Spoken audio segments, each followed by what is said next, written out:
Assalamualaikum warahmatullahi wabarakatuh. Alhamdulillah, jumpa lagi para sahabatku yang dimuliakan Allah. Kali ini kami akan mengkaji tentang kisah Nabi Yusha alaihissalam dan penaklukan Baitul Maqdis.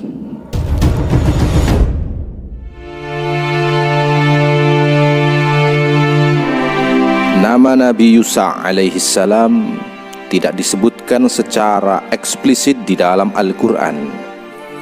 Akan tetapi, beliaulah yang mendampingi Nabi Musa alaihissalam ketika keduanya berjalan hingga bertemu dengan Nabi Khidir alaihissalam, seperti yang tertuang di dalam sebuah ayat di dalam surah Al-Kahfi. Dan ingatlah ketika Musa berkata kepada muridnya, "Aku tidak akan berhenti berjalan sebelum sampai ke pertemuan dua buah lautan, atau aku akan berjalan sampai bertahun-tahun." Quran Surah Al-Kahfi ayat 60. Yang dimaksud dengan muridnya inilah para mufassirin berpendapat bahwa dia adalah Yusha bin Nun alaihissalam. Nabi Musa alaihissalam adalah nabi yang tertunjuki hidupnya dengan bimbingan Allah Subhanahu wa taala. Dia dianugerahi mukjizat besar ketika membawa kaumnya keluar dari negeri Fir'aun di Mesir dalam sebuah pelarian yang spektakuler. Kala itu dibentangkanlah jalan kering yang membelah Laut Merah dengan izinnya. Namun selepas peristiwa itu, kaum Bani Israel ternyata masih terikat dengan hawa nafsu. Keadaan yang nyaman dan kemewahan negeri Mesir yang dulu, sehingga mereka lalu menyembah patung sapi emas yang dibuat dari leburan barang-barang berharga yang sempat mereka bawa selama pelarian. Lama waktu berselang, Bani Israel kembali menentang perintah nabinya sendiri untuk berperang dan memasuki wilayah Yerusalem, tanah yang dijanjikan kepada mereka. Mereka berdalih bahwa kota itu dikelilingi oleh benteng yang sangat tebal dan kokoh, serta dijaga oleh sosok bangsa berperawakan besar. Rasa takut yang bersumber dari kecintaan akan dunia ini membuat para kaum Bani Israel enggan untuk berjihad di jalan Allah. Nabi Musa alaihissalam menyadari bahwa selama hati kaumnya masih tertawan pada kecintaan hidup di dunia, tidak akan mungkin bisa menduduki Yerusalem.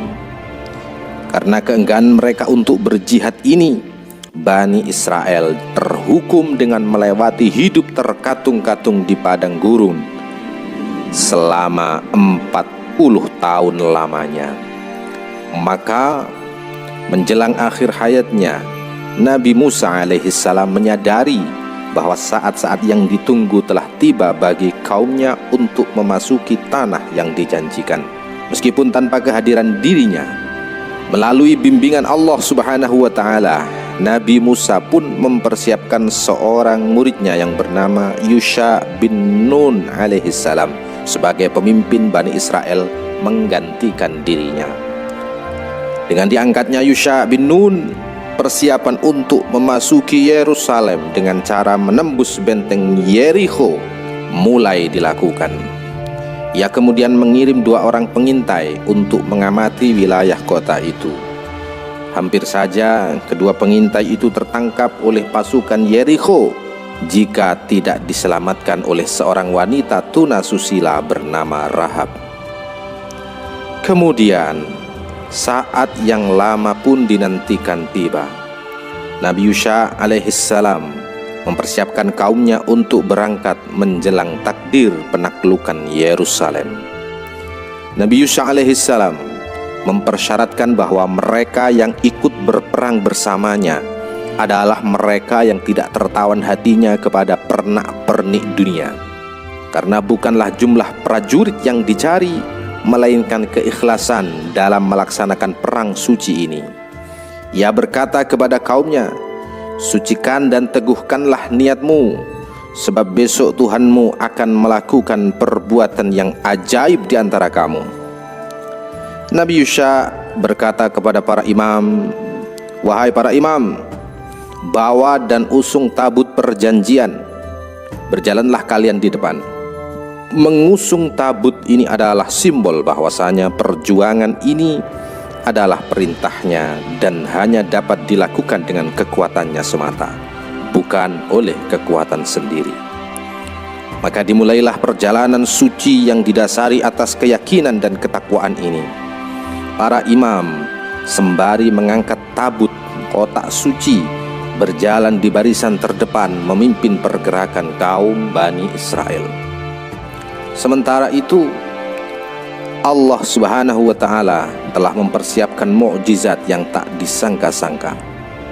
Sesampai di tepi sungai Yordan, tatkala para imam mulai mencelupkan kakinya ke dalam air untuk menyeberang, tiba-tiba aliran sungai terhenti dan terbukalah jalan kering melintasi sungai di depan mereka.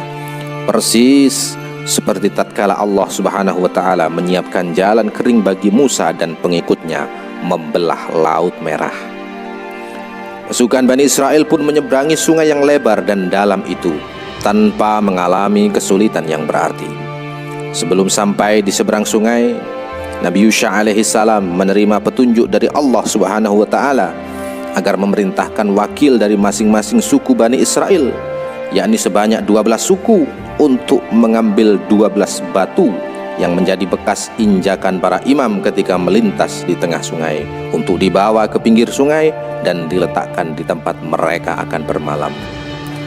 12 batu itu adalah simbol yang kerap dipakai untuk menandai sebuah kejadian yang spektakuler, terutama pada masa kerajaan Yehuda sebelum kekuasaan Raja Yosiah. Hal semacam itu juga pernah terjadi pada Nabi Ilyas atau Elia alaihissalam yang menggunakan 12 batu untuk membangun altar sebagai tempat berkurban atau persembahan di Gunung Karmel. Sesampai di pinggir sungai Yordan, tepatnya di wilayah bernama Gilgal di perbatasan Yeriko, batu-batu itu pun diletakkan dengan formasi khusus, melingkar tepat di tempat para pemimpin ke-12 suku berkumpul bersama Nabi Yusha alaihissalam. Hal ini dimaksudkan sebagai pengingat bagi anak cucu mereka nanti bahwa Allah Subhanahu wa Ta'ala telah menjadikan di depan mata mereka sendiri jalan kering melintasi sungai Yordan kepada kaum Bani Israel dalam peperangan ini. Nah, berita tentang kedatangan pasukan Bani Israel kian santer menyeberang ke seluruh negeri Yerusalem. Begitupun semua pemimpin Kanaan. Mereka langsung ketakutan tatkala mendengar bagaimana Allah Subhanahu wa Ta'ala lagi-lagi membantu Bani Israel dengan membuatkan jalan kering di perairan. Gerbang Yeriko yang besar dan kokoh itu pun ditutup rapat-rapat, tak seorang pun dapat keluar atau masuk. Di dalam kitab dikisahkan bagaimana Nabi Yusha alaihissalam dijanjikan kemenangan dan menerima petunjuk agar memerintahkan semua orang berjalan mengelilingi benteng kota itu selama 6 hari. Sementara para imam ditugaskan meniup terompet sangkakala yang terbuat dari tanduk domba. Di hari ke-7, dinding benteng raksasa itu runtuh dan para prajurit Nabi Yusha merangsek masuk ke dalam kota.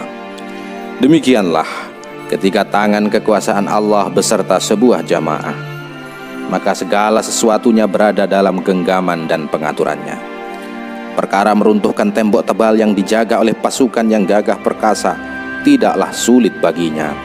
Tugas para hamba hanyalah untuk senantiasa tertib menjaga syariat dan aturan yang telah Allah tetapkan.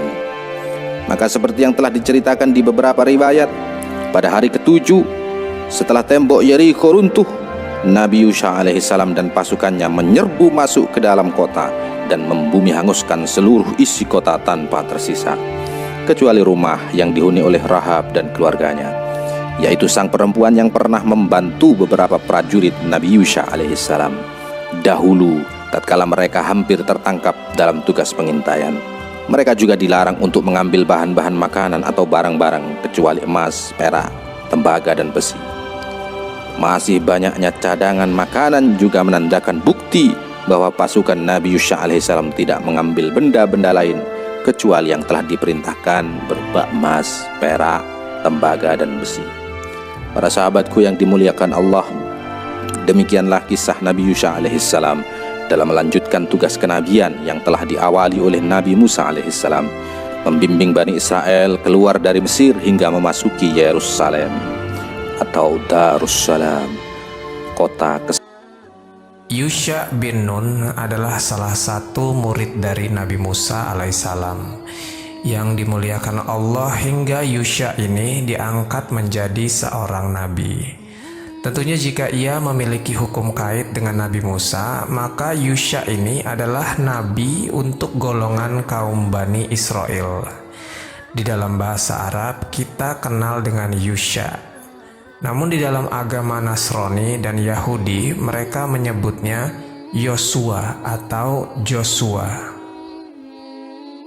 Pernah diriwayatkan di dalam Al-Quran di surah Al-Kahfi bahwasanya Yusha ini pernah mendampingi Musa ketika hendak bertemu dengan Nabiullah Khidir.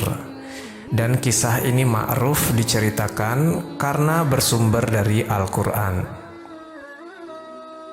Tatkala ketika Nabi Musa dan Nabi Harun wafat, maka estafet kepemimpinan untuk kaum Bani Israel dipegang oleh Nabi Yusha alaihissalam. Untuk kisah Nabi Musa dan Harun sudah pernah kita bahas lengkap di video sebelumnya.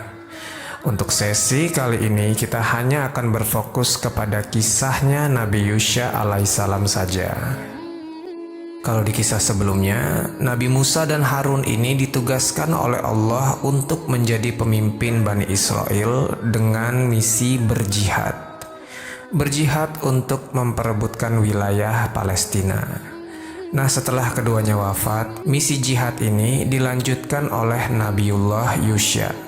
Jadi di sini dikisahkan Nabi Yusha ini memimpin Bani Israel perang kepada kaum atau kabilah yang ada di Baitul Maqdis atau Palestina dengan maksud untuk merebut wilayah Yerusalem. Ketika itu ada beberapa kabilah yang menempati di Baitul Maqdis ini, yang mayoritas adalah kabilah dari Kan'aniyun. Pada suatu hari, ketika akan berperang, Nabi Yusha ini mulai mengumpulkan orang-orang dari Bani Israel untuk berperang dengan Yerusalem. Dikumpulkanlah semua pemuda dan laki-laki ketika itu. Kemudian Nabi Yusha ini mengultimatum mereka yang isinya, pertama, bila mana ada seorang pemuda yang baru saja menikah dan hendak menikmati malam pertama dengan istrinya, maka mundurlah dan pulanglah kalian, jangan ikut berperang.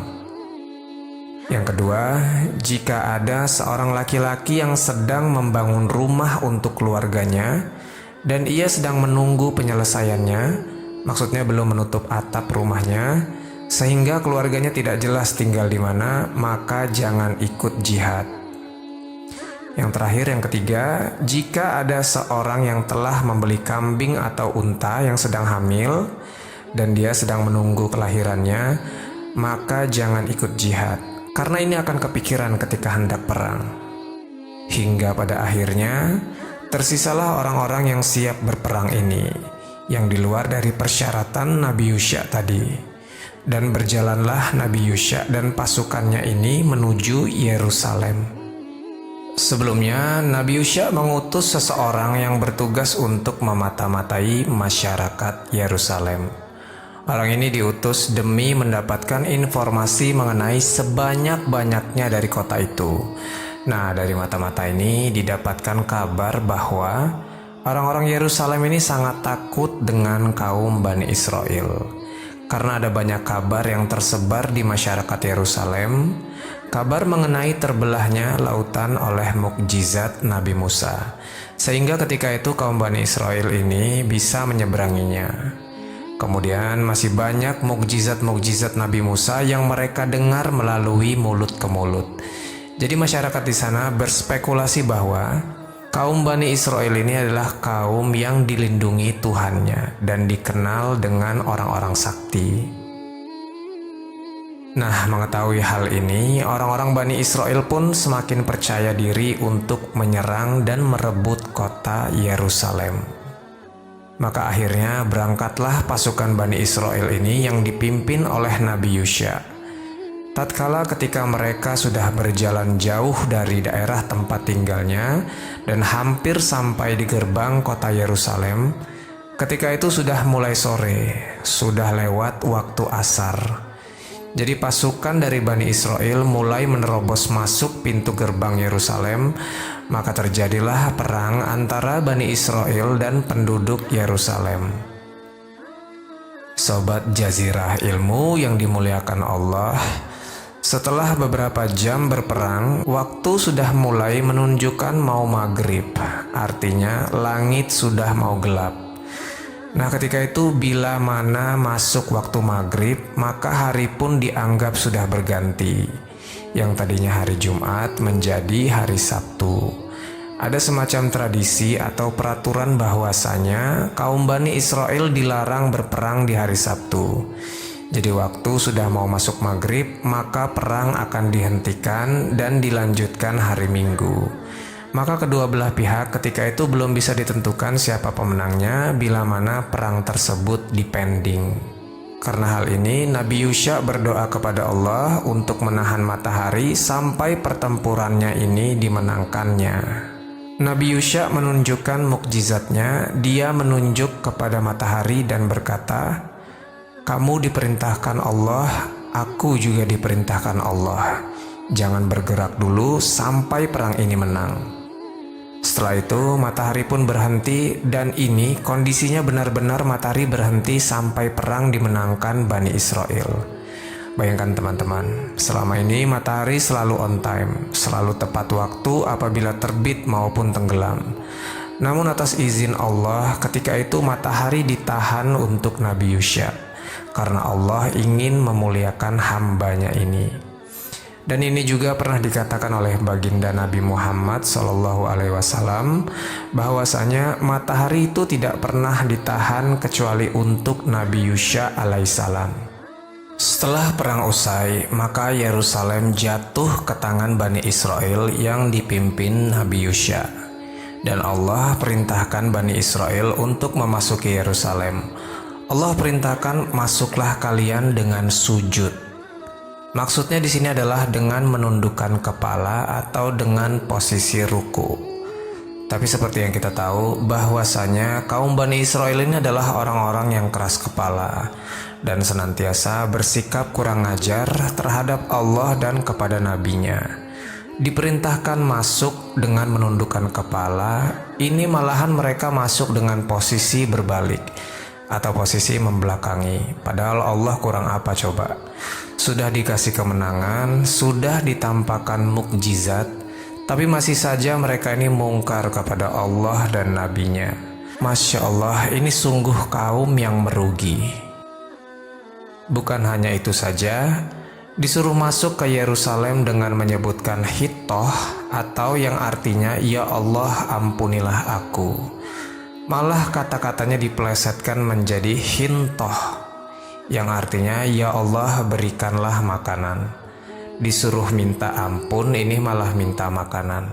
Mereka sudah dimenangkan, tinggal masuk saja, masih kurang ajar coba.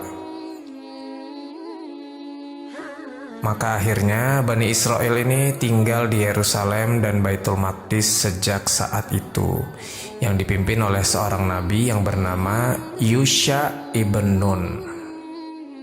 Oke, jadi itulah cerita tentang kisah Nabi Yusya ibn Nun. Semoga cerita kali ini bermanfaat. Lebih dan kurangnya mohon dimaafkan. Yang benar datangnya dari Allah Subhanahu wa Ta'ala. Khilaf atau keliru itu datangnya dari saya pribadi sebagai manusia biasa. Sampai ketemu di kisah-kisah seru yang penuh makna selanjutnya. Saya akhiri. Wassalamualaikum warahmatullahi wabarakatuh.